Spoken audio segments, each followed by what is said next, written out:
بسم اللہ الرحمن الرحیم۔ وظائف کا جہاں کے معزز اور پیارے ناظرین، امید کرتا ہوں کہ آپ خیریت سے ہوں گے اور جہاں بھی ہوں گے اللہ پاک کے حفظ و امان میں ہوں گے۔ پیارے ناظرین، آج ہم مدینہ منورہ کی تاریخ کے بارے میں بات کریں گے کہ کیسے مدینہ منورہ پہلے طیبہ تھا، طیبہ کے بعد یثرب بنا، اور اس کے بعد جب پیارے آقا حضرت محمد صلی اللہ علیہ وآلہ وسلم آقا مدینے والے تشریف لائے تو یہ مدینہ منورہ بن گیا۔ پیارے ناظرین، گفتگو کو مزید آگے بڑھانے سے پہلے آپ میرا چینل وظائف کا جہاں کو سبسکرائب کر لیجئے اور ساتھ میں بیل کو بٹن بھی دبا دیجئے تاکہ ہر نئی آنے والی ویڈیو کا نوٹیفیکیشن آپ کو ملتا رہے۔ پیارے ناظرین، نام تو طیبہ تھا لیکن عرب اسے یثرب کہتے تھے۔ عربی میں یثرب تکلیف اور بیماری کے مقام کو کہا جاتا ہے۔ یہ بات تھی بھی درست، پورے عرب میں سب سے زیادہ بارشیں اسی علاقے میں ہوتی تھیں، لہٰذا وادی میں زہریلے مادے پیدا ہو گئے تھے۔ جو بھی طیبہ میں قدم رکھتا بیمار ہو جاتا، لیکن پھر وہاں میرے آقا حضرت محمد صلی اللہ علیہ وآلہ وسلم امام الانبیاء آقا مدینے والے تشریف لائے۔ محققین کہتے ہیں کہ یہ اگست 622 عیسوی کا پہلا ہفتہ تھا، لیکن کچھ محققین کا خیال ہے کہ یہ اکتوبر کا مہینہ تھا۔ جب امام الانبیاء صلی اللہ علیہ وآلہ وسلم آقا مدینے والے قباء میں 14 دن قیام کے بعد یثرب میں داخل ہوئے تو بنو نجار کی بچیوں نے دف بجا کر پیارے آقا حضرت محمد صلی اللہ علیہ وآلہ وسلم آقا مدینے والے کا استقبال کیا۔ قریب ہی ایک مسجد تھی۔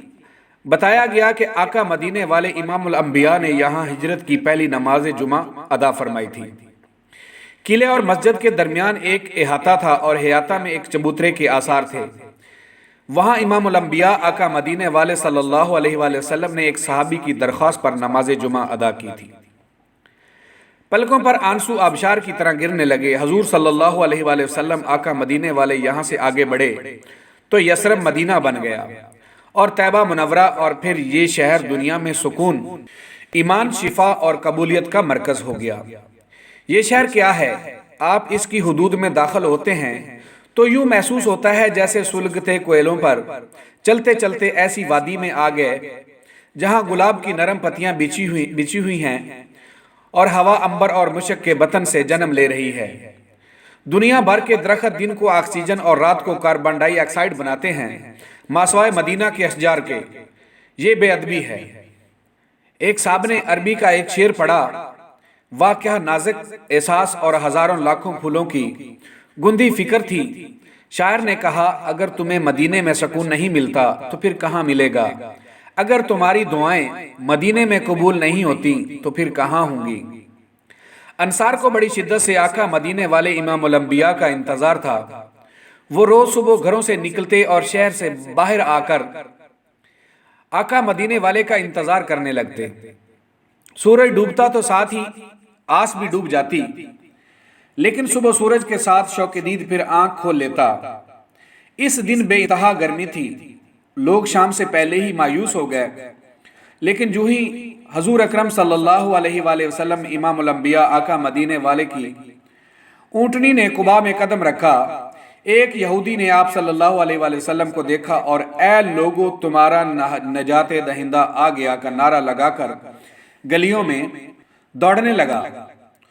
امیدیں ایک بار پھر طلوع ہو گئی۔ 14 دن بعد حضرت محمد صلی اللہ علیہ وآلہ وسلم امام الانبیاء آقا مدینے والے مدینہ کے لیے روانہ ہوئے تو سینکڑوں جانصار دائیں بائیں چل رہے تھے۔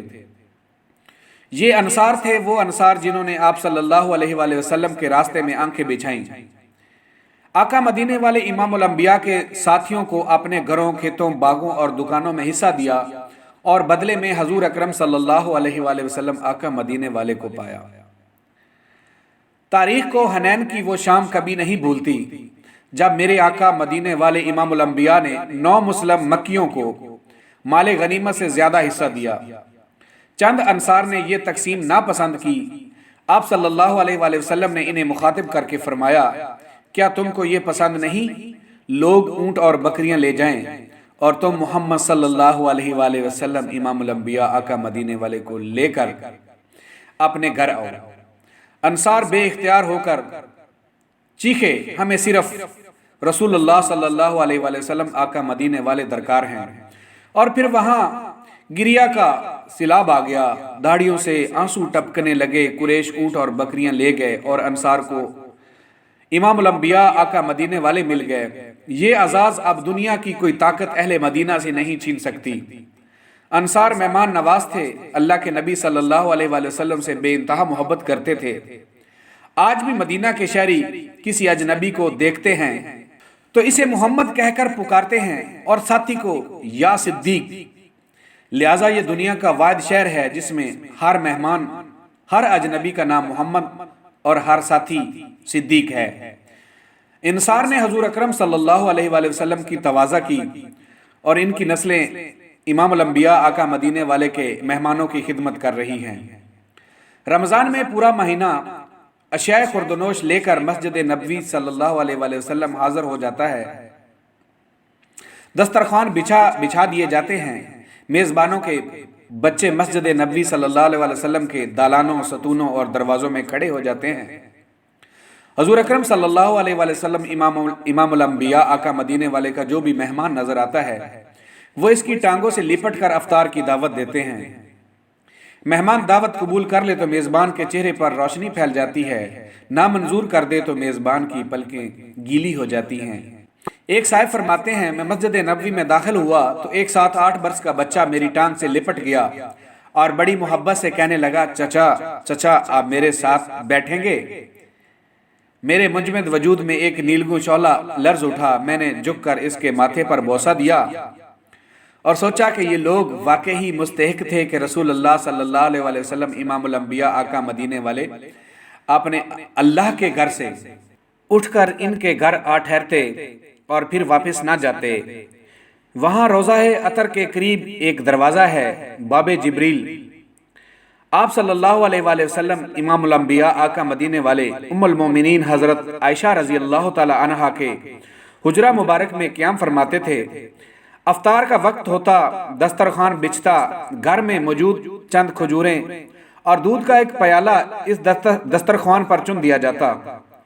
حضرت بلال رضی اللہ تعالی عنہ اذان کے لیے کھڑے ہوتے تو آپ صلی اللہ علیہ وآلہ وسلم آقا مدینے والے امام الانبیاء حضرت عائشہ صدیقہ رضی اللہ تعالی عنہا سے فرماتے، باہر دیکھو، باب جبریل کے پاس کوئی مسافر تو نہیں؟ آپ رضی اللہ تعالی عنہا اٹھ کر باہر دیکھتی، واپس آ کر عرض کرتی، یا رسول اللہ صلی اللہ علیہ وسلم وہاں ایک مسافر بیٹھا ہے۔ آپ صلی اللہ علیہ وآلہ وسلم کھجوریں اور دودھ کا وہ پیالہ باہر بھجوا دیتے۔ میں جو ہی باب جبریل کے قریب پہنچا، میرے پیروں کے ناخنوں سے رانوں کی ہڈیوں تک ہر چیز پتھر ہو گئی۔ میں وہیں بیٹھ گیا۔ باب جبریل کے اندر ذرا سا ہٹ کر حضرت عائشہ رضی اللہ تعالی عنہ کے حجرے میں میرے پیارے آقا حضرت محمد صلی اللہ علیہ وآلہ وسلم آقا مدینے والے آرام فرما رہے ہیں۔ میں نے دل پر ہاتھ رکھ کر سوچا، آج بھی رمضان ہے، ابھی چند لمحوں بعد اذان ہوگی، ہو سکتا ہے آج بھی میرے حضور امام الانبیاء آقا مدینے والے حضرت عائشہ رضی اللہ تعالی عنہ سے پوچھیں، ذرا دیکھیے باہر کوئی مسافر تو نہیں؟ اور ام المومنین عرض کریں گی، یا رسول اللہ صلی اللہ علیہ وسلم باہر ایک مسافر بیٹھا ہے، شکل سے مسکین نظر آتا ہے، نادم ہے، شرمسار ہے، تھکا ہارا ہے، سوال کرنے کا حوصلہ نہیں، بھکاری ہے لیکن مانگنے کی جرت نہیں۔ لوگ یہاں کشکول لے کر آتے ہیں، یہ خود کشکول بن کر آ گیا، اس پر رحم فرمائیں یا رسول اللہ صلی اللہ علیہ وسلم، بیچارہ سوالی ہے، بیچارہ بھکاری ہے۔ اور پھر میرا پورا وجود آنکھیں بن گیا اور سارے اعضاء آنسو۔ سبحان اللہ، کیا کہنے ہیں میرے پیارے آقا حضرت محمد صلی اللہ علیہ وآلہ وسلم امام الانبیاء آقا مدینے والے کے، کتنا پیار فرماتے تھے اپنی امت سے۔ پیارے ناظرین، ذرا غور کیجئے کہ ہمارے پیارے آقا کتنے شفیق تھے، کتنے مہربان تھے، کتنے کریم تھے، کتنے سخی تھے۔ اپنی امت کا درد لیے اس دنیا سے پردہ فرما گئے۔ پیارے ناظرین، اگر آپ کو یہ ویڈیو اچھی لگی ہو تو اسے صدقہ جاریہ سمجھ کے لائک کر کے اپنے دوستوں کے ساتھ ضرور شیئر کر دیجئے تاکہ میرے اور آپ کے لیے صدقہ جاریہ بن سکے۔ پیارے ناظرین، اس کے ساتھ ہی اجازت دیجئے، ملتے ہیں ایک اور نئی ویڈیو کے ساتھ، تب تک کے لیے اللہ نگہبان۔